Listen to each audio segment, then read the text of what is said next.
estimada concurrencia.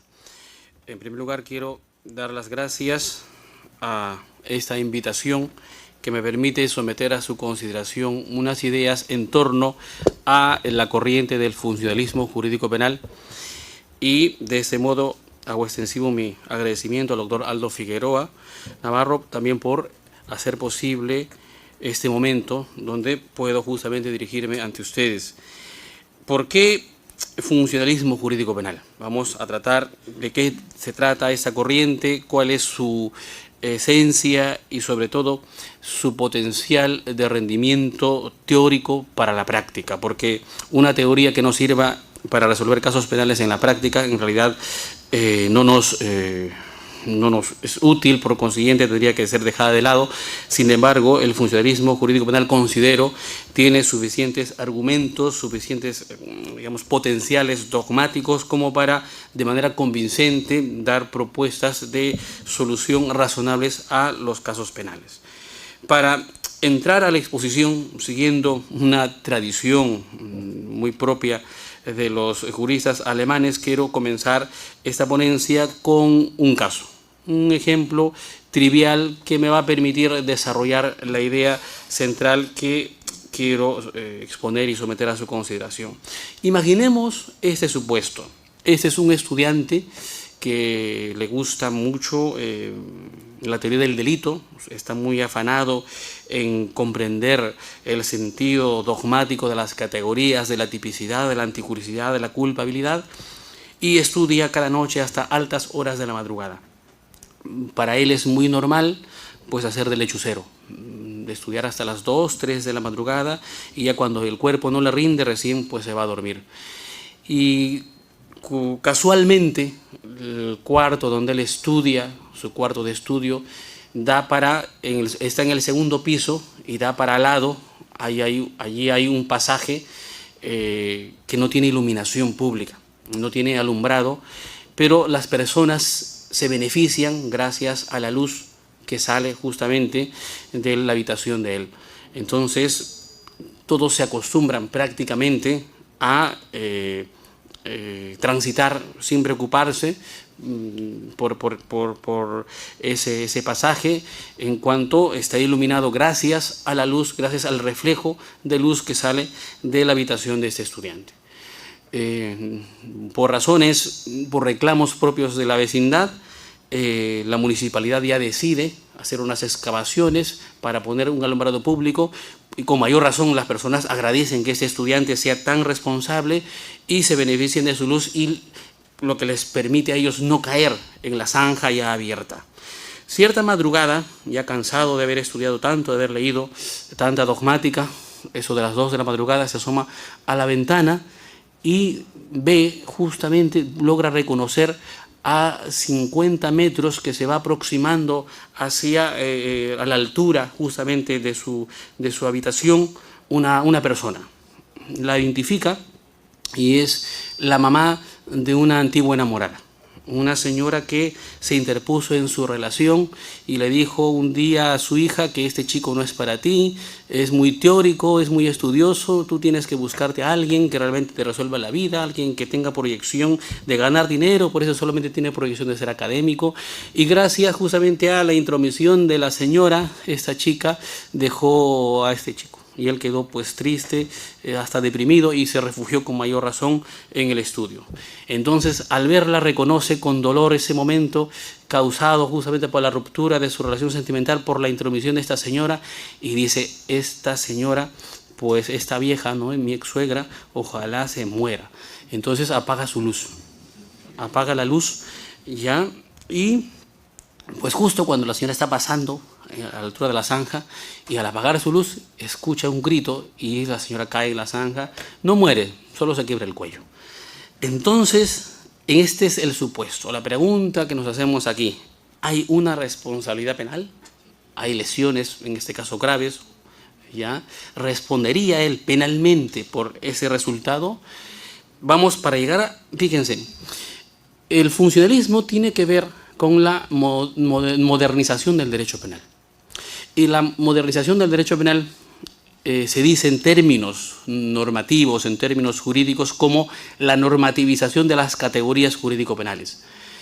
Si en el ámbito de la técnica se han modernizado los vehículos, ya cada vez más al mercado ingresan vehículos ya con el cambio automático, el cambio mecánico va quedando atrás, la música se moderniza, ¿por qué no el derecho y el derecho penal no va a estar también, en este caso, afectado a una modernización?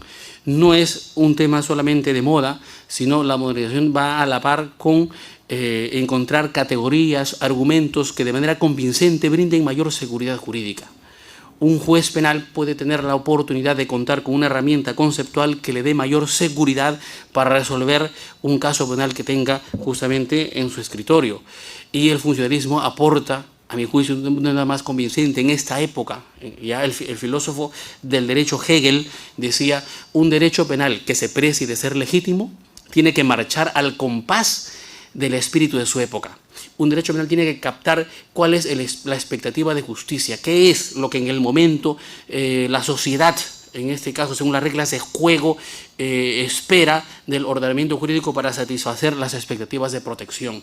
Si el derecho penal se entroniza justamente con las reglas de juego de cómo funciona una sociedad, entonces es un derecho penal que puede hablarse de él, que tiene mayor visos de legitimación frente justamente a sus ciudadanos.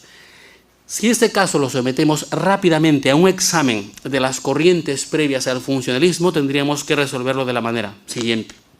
El causalismo, sea en su vertiente antigua, naturalista, o el causalismo posterior, un causalismo valorativo, tendría que conducir a fundamentar la responsabilidad penal del estudiante, por cuanto claramente hay un nexo causal entre la acción y el resultado. Si él no hubiese apagado esa luz, no se hubiese generado, en ese caso, una situación de oscuridad y tampoco hubiese acontecido el resultado. Por consiguiente, si suprimo mentalmente la acción y mentalmente desaparece el resultado, entonces esa es causa del resultado. Él ha aportado una causalidad que ha conducido al resultado. El nexo causal se ha comprobado.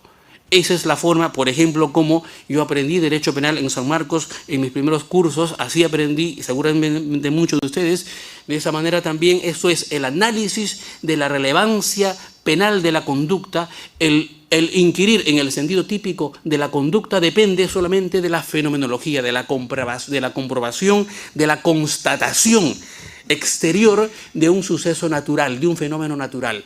Entonces, ese fenómeno natural, si se ha producido en el mundo exterior, pues eso se reproduce en la tipicidad. Por consiguiente, aquí habría una conducta típica.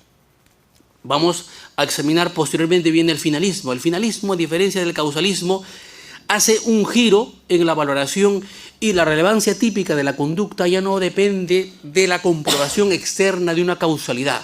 Para el finalismo, la relevancia típica más bien está puesta en la relación intersubjetiva o la relación subjetiva entre un sujeto activo y el resultado. Tengo que hurgar en la mente del autor qué es lo que quiso, cuál fue su finalidad, qué pretendió él en su conducta, con su conducta. Por consiguiente, en este caso, él reconoció que venía una persona, su finalidad en este caso fue de lesionarla, el medio empleado fue apagar la luz y aconteció el resultado. Entonces, si somos consecuentes con los puntos centrales del finalismo, tendríamos que afirmar que también existe una responsabilidad penal, aunque el finalismo posterior en los últimos tiempos, cuando introduce la idea de la adecuación social, a lo mejor podría cambiar de alguna forma el resultado, pero en esencia la conducta es final por cuanto comunica un ejercicio, por cuanto exterioriza un ejercicio de finalidad, y la finalidad en este caso es delictiva. El funcionalismo, ¿cómo lo ve? De una manera distinta. No se trata tampoco de una teoría que está, digamos, construida, dirigida a fundamentar la atipicidad en todo caso de la conducta o fundamentar la impunidad. No, de ninguna manera. Sino, en este caso en concreto, la solución que propone el funcionalismo sería diametralmente opuesta. ¿Por qué? Porque el punto de análisis, el punto de partida en el análisis, no depende ni de la fenomenología causal externa, ni tampoco de la pura subjetividad del sujeto, sino el análisis depende de la valoración normativa o de antinormatividad del contexto social que rodea la acción. Es el contexto de la acción lo que va a dar sentido, lo que va a dar digamos, inquirir en la semántica del tipo. ¿Por qué es funcionalismo?